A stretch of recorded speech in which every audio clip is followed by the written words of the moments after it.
Funding for this edition of Think Tank with Steve Adubato has been provided by the Turrell Fund, supporting Reimagine Childcare. RWJ Barnabas Health. Let's be healthy together. New Jersey Institute of Technology, NJIT, makes industry-ready professionals in all STEM fields. New Jersey Sharing Network. Horizon Blue Cross Blue Shield of New Jersey. Here when you need us most. The New Jersey Education Association. IBEW Local 102. Lighting the path, leading the way. Operating Engineers, Local 825. And by Veolia, resourcing the world. Promotional support provided by NorthJersey.com and Local IQ, part of the USA Today network. And by the New Jersey Business and Industry Association.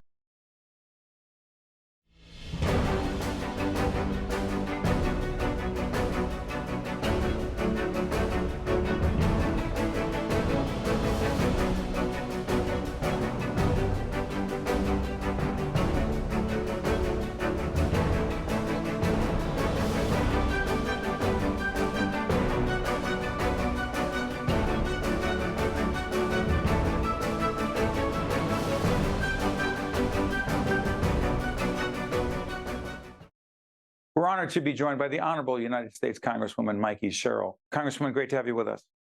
Thanks for having me. There are so many issues to talk about, but I want to prioritize. We're involved in a longstanding public awareness initiative around accessible, affordable, quality childcare. You have said there's a childcare crisis, and we're about potentially be falling off the federal funding cliff for childcare. What exactly does that mean, and what role are you playing to keep us from falling off that cliff, please? Well, Steve, first of all, you really have been on a public awareness campaign, and I want to thank you for it, because I think for too many years, this was seen as a problem of moms. They just had to figure it out on their own. And I can tell you, my oldest just turned 18 this weekend, and I still have nightmares about how awful it was 18 years ago, trying to figure out how I was going to get her into quality and affordable childcare and get back to work. And it was awful then. It's worse now. So what it means when we talk about falling off that childcare cliff at the end of the month, that is when federal funding runs out for our country. You might have heard about some of the fights we're having down here. I'm in Washington to keep the government open. That is when the money that we put into stabilized childcare runs out. And so I have a piece of legislation to keep that money coming, those grants coming, so that we can keep our child care centers open. And if this doesn't pass, we estimate about 100,000 children in New Jersey will lose access to child care. And that doesn't even account for all the children whose parents have not been able to find child care for them. So, Congressman, we're taping this toward the end of September. It'll be seen after that. So I believe you're saying that the debate, whatever is going on in Congress right now, particularly with the Republicans who control the House of Representatives, is about the closing down, the shutting down of the government, the funding of childcare. So say this program is seen in mid-October. Will we already know if we fell off this cliff? We'll know because the money will run out by the end of September. That is when the government funding runs out for the year. And so we're working desperately to find ways to keep these centers open, because if they shut, it's not easy to reopen childcare centers. The level of certification for childcare workers that we require, if we're going to leave them with our children, the facilities and what is required to have the safety requirements of a childcare facility, the number of people that need to be working there, especially in infant care, which is very expensive and also is very difficult for young children. So these requirements all make it very difficult. If these centers close down, it will be very hard to reopen them. Congresswoman Sherrill, do you actually have any opposition to this? Because every public official on the local, state, and federal government who we've had on, male, female, yes, childcare, accessible, affordable, quality childcare, we're all in. Well, dollars matter beyond what people say. Is there opposition, either publicly or not, for the money part of this, the investment part, please, Congresswoman. I wouldn't say there is necessarily resistance to this program per se, but these are the conversations that, for me, are the most disappointing, because I'll tell you, I came down here in one of the most partisan times that our nation has faced. And yet again and again and again, I find those partnerships with people who agree with what I'm trying to do for New Jersey, work on building those broad bipartisan coalitions and getting legislation passed. And that is becoming harder and harder and harder as our speaker seems to be caving more and more and more to extremists in his own party. And you know, I've asked my Republican colleagues, look, work with us. You don't have to work with the extremists. We can get stuff done here. We can still run this government. And you don't have to listen to the, quite frankly, the crazies who seem to have come to Congress with no intention of governing this nation. And so this is one of those key areas where there is so much support for this. It makes sense. I can tell you, I was, everyone from labor unions to high-end defense manufacturing to the New Jersey Chamber of Commerce. Everyone understands that this is a critical need if we are going to ensure that parents can get back to work, that our economy can function here in New Jersey. And so there's no opposition. The opposition just seems to be to actually credibly running the government down here. This is something that really struck me, protecting military women and military families. The impact of the Roe v. Wade overturning by the United States Supreme Court. What is the connection between that historically important decision after the 1973 Roe versus Wade decision, allowing for abortions to take place, legal, safe abortions, on military families, particularly women in the military? And A and B, and you're doing something about it, please. So everyone who's joined our military had the understanding that they would have access to reproductive health care, and they would have those baseline protections of Roe if they joined our military before Roe was overturned. And I will tell you that when you are serving in the military, you receive orders. And so you don't get to say, oh, I'm not going to go serve in Texas because they now have some of the most draconian anti-choice laws and some of the worst outcomes for women in the country. You can't say, I'm in a high-risk pregnancy, so I don't want to go to that state because that puts my life and the life of my unborn child in danger. And then, excuse me, in Alabama, where Republican Senator Tommy Tuberville uses senatorial courtesy powers to delay military promotions are subject to confirmation hearings. Here's why I'm saying that. Our senators and other high-level elected officials in certain states, disproportionately Southern, did they have the influence over which women have access and who don't? Well, if you are ordered to go to Texas right now, where 120,000 men and women serve, then you don't have access to reproductive health care services in many cases. So what the military has done is to say, look, by law, we're not allowed to pay for your abortion, but we can pay for your travel out of state, and we can ensure that you are able to leave, that you are given leave so that you can go seek better reproductive health care as a minimum of what we should do for our service members and their families. And that is something that Senator Tuberville is blocking, the travel ban for military women, not allowing them to travel for these services.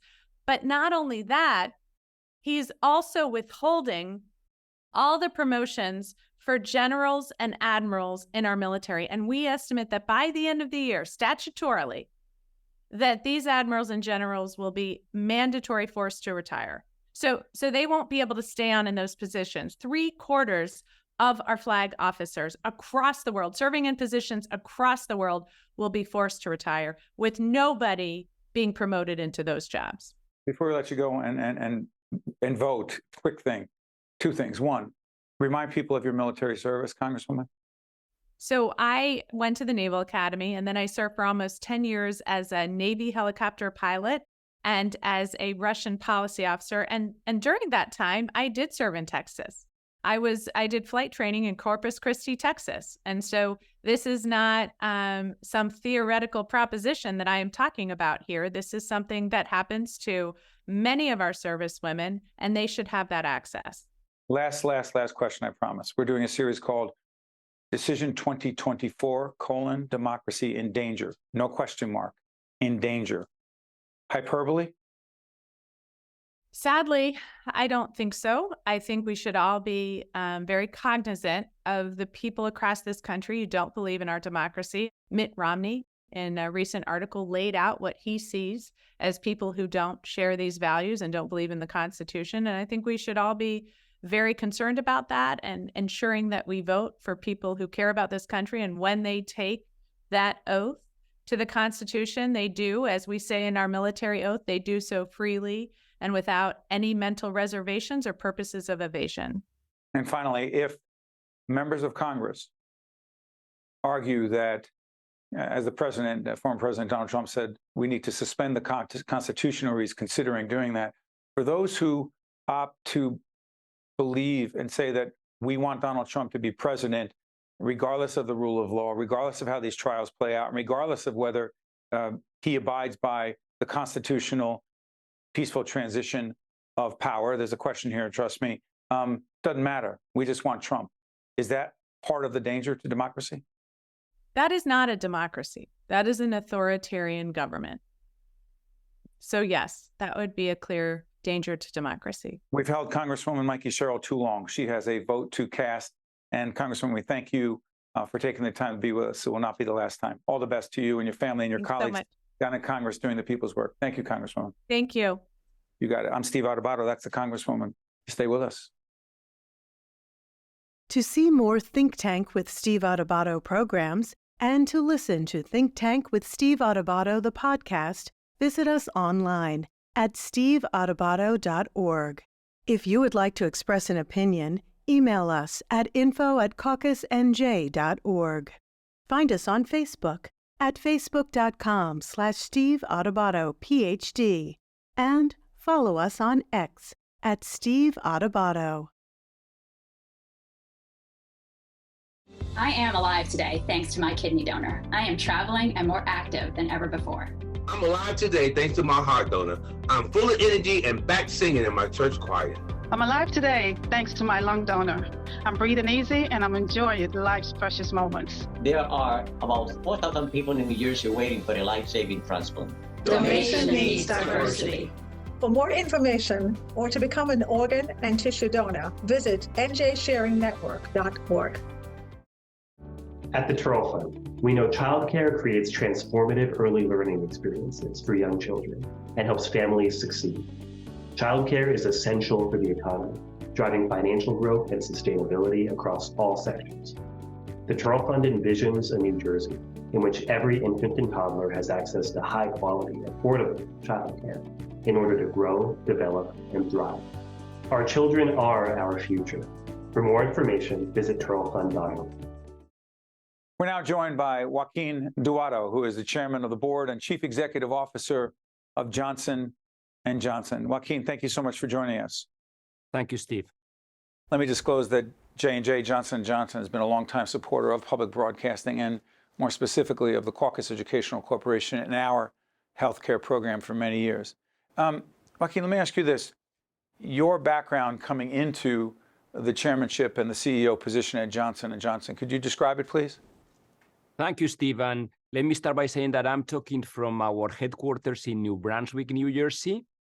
The company has been here since it was founded 138 years ago. So we're a proud member of the New Jersey innovation ecosystem, a proud contributor to the state.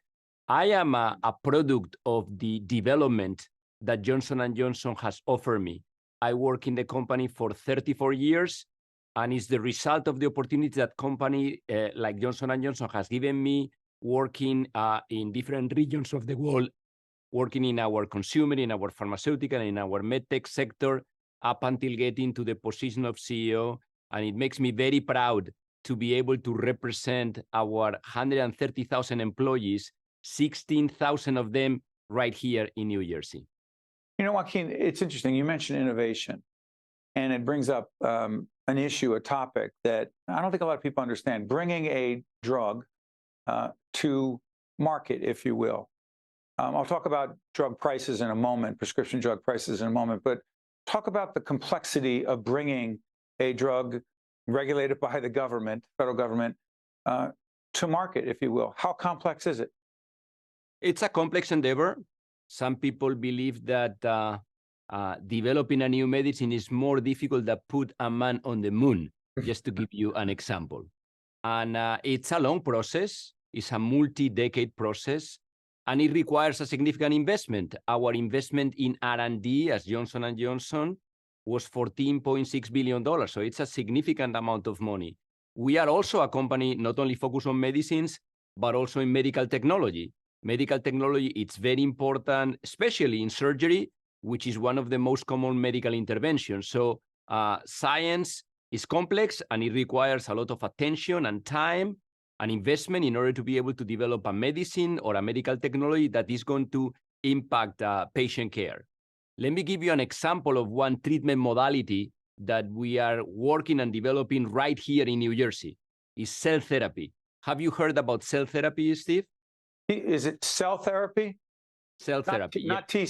Is it T cell therapy or just cell therapy? Because I'm not sure to understand the difference. You in this modality of cell therapy, what we do is to reprogram your T cells in order to be able to recognize and attack cancer cells, specifically in this case, in hematological cancers like multiple myeloma.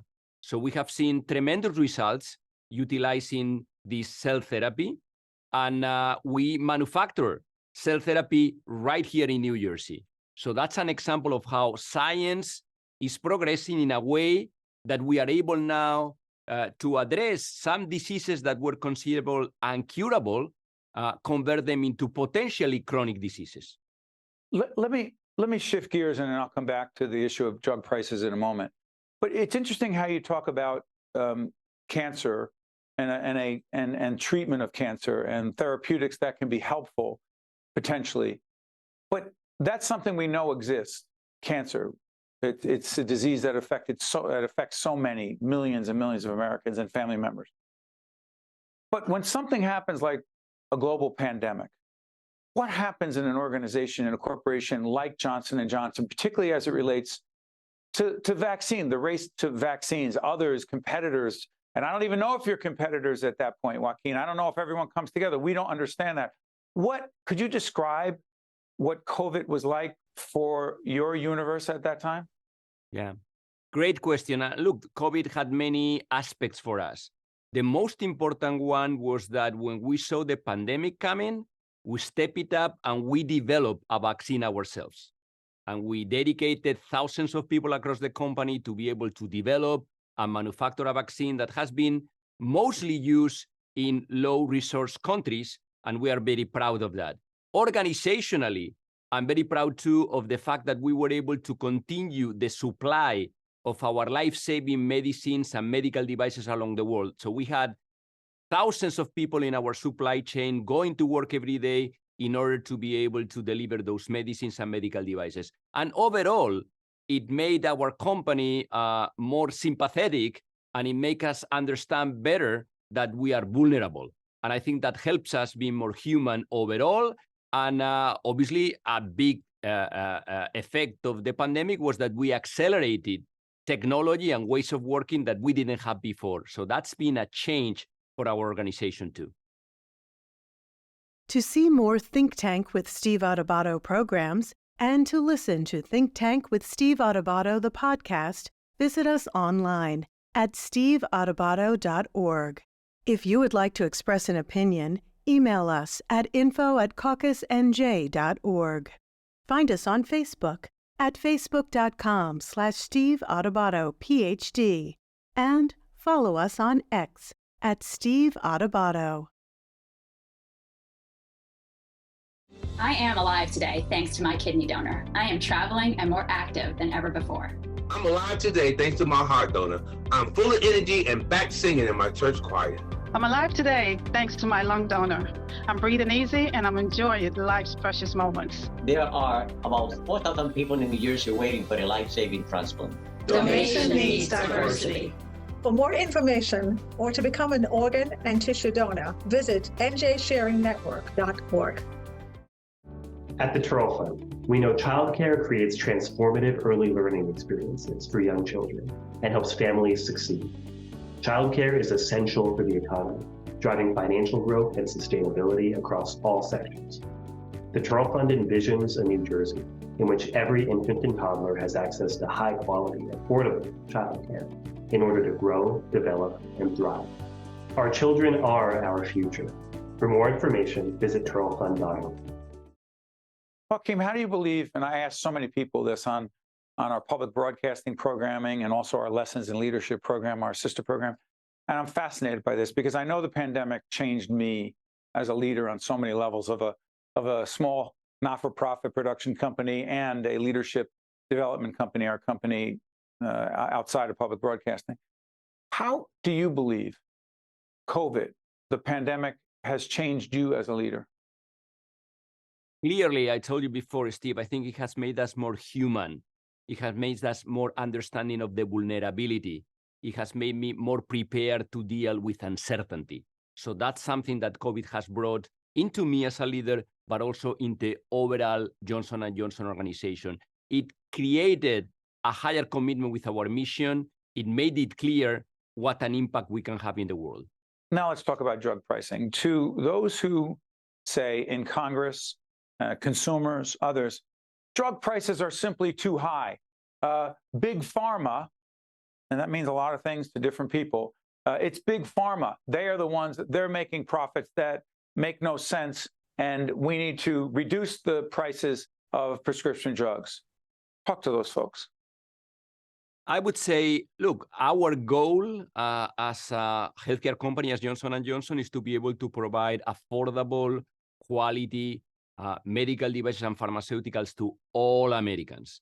And I have to underscore, we are part of an ecosystem. It's not only about the pharmaceutical companies, but it's also about the doctors, it's about the hospital, it's about the government, it's about all of us working together in order to have that goal. If you step back for a second and you look at the healthcare costs, Steve, pharmaceuticals is 15% of the total healthcare costs. So when you think about costs, 15 of the total healthcare costs. We need to also think about the 85% remaining. Now, is there an issue of affordability, especially in our senior citizens that are in Medicare in this country? Yes, there is. And I can tell you that we are a company that is always looking for the long term and to look for solutions that involve constructively all players. And we are very much willing to work with anybody that is willing to try to lower the out-of-pocket costs that the patients in the US, especially in Medicare, have. So that's something that you will always find Johnson & Johnson ready to collaborate, ready to do our part. It's interesting. Johnson & Johnson is a brand everyone knows and they have their own respective perception of. And what's curious to me is, as we speak right now, at the end of September 2023, there's literally a brand change. We're not going to turn this into a commercial for J&J, but there's a brand change. After 135 years, is it the logo that's changed? What's changed? The major change, Steve, is that now we are a focused healthcare company. So we are focused exclusively in medicines and medical technologies. And we have separated our consumer company, the company that has the products that people know us for, like Tylenol, Band-Aids, and shampoo, in a new public company, which is an independent company called Kenvue. So now Johnson & Johnson is focused in research and development, in innovation, in healthcare, through medicines and medical technology. So that's a big change for us. And that means that we are going to be able to concentrate all our efforts in trying to solve some of the difficult diseases, tough healthcare challenges that still remain unsolved. You know, you talked about the 15% of the overall healthcare costs, which is obviously a decades-long issue in terms of healthcare costs in this nation and how they are taking up a greater and greater percentage of the gross national product. It's not a new issue. But you talked about the other 85%. I'm curious about this, Joaquin. The future of healthcare, not just in terms of innovation and new drugs and new therapies and new treatment, all of important. Affordability, incredibly important. But how do you believe COVID has changed not just your company, not just pharma and related industries, but the overall healthcare universe? The other 85%, how do you believe COVID has changed forever the healthcare paradigm. Yeah. COVID has had an important impact in society in many different ways, not only in healthcare. One of the biggest impacts is the acceleration of the use of technology. So now we are seeing more telemedicine. We are seeing that we are doing our appointments online. And overall, we are seeing an enhanced use of data analytics, artificial intelligence, machine learning to drive insights, not only in better treatments, to your point, but also in how we can manage the overall end-to-end patient journey to improve the quality of care. So I think that one positive outcome of COVID, it's been the acceleration at all levels of the use of technology, and that will be positive, in my view, to increase the quality and reduce waste in healthcare. One more item on COVID and the way we work. And if I'm not mistaken, your company has 150,000 employees throughout the world. Is that correct? Correct. Yeah. Now with the separation, we have 130,000. Okay, so J&J has 130,000. So this is what I'm curious about. Is it fair to say that J&J, that Johnson & Johnson, has been engaged in remote communication well before the rest of us were engaged in remote communication, because your folks are all over the world? Yeah, certainly. I mean, we were always working, connected with all our affiliates around the world. I believe that the common use of Zoom or Teams or other technologies has been vastly accelerated during the pandemic. So now it's more part of the operating mode, but we always have had different ways of communicating with our global affiliates. You've been listening to Joaquin Duato, who is the chairman of the board and chief executive officer of Johnson & Johnson. 130,000 employees now, as he explained the separation with this new evolution of the organization. Joaquin, I cannot thank you enough for joining us. We appreciate your time. All the best.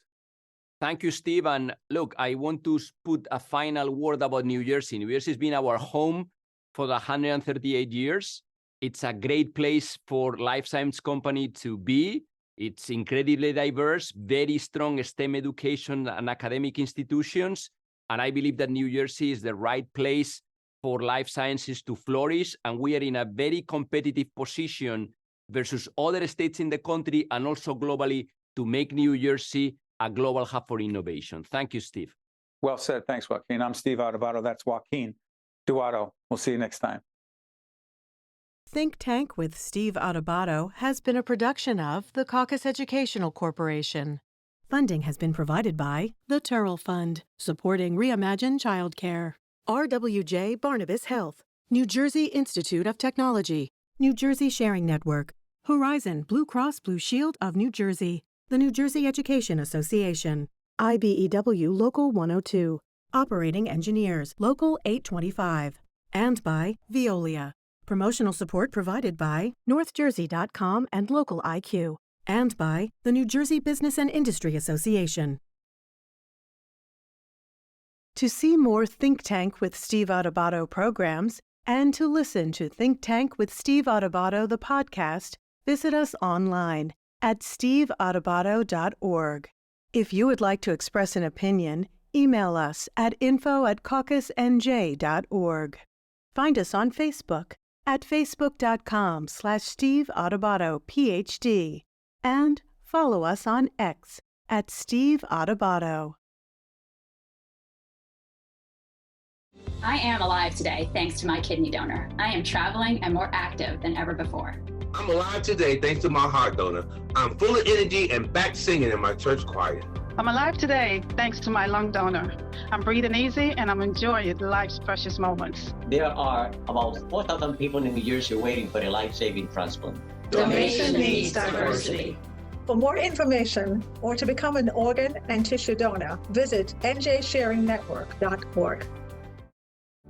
At the Terrell Fund, we know childcare creates transformative early learning experiences for young children and helps families succeed. Childcare is essential for the economy, driving financial growth and sustainability across all sectors. The Terrell Fund envisions a New Jersey in which every infant and toddler has access to high-quality, affordable childcare in order to grow, develop, and thrive. Our children are our future, For more information, visit turtlefund.org.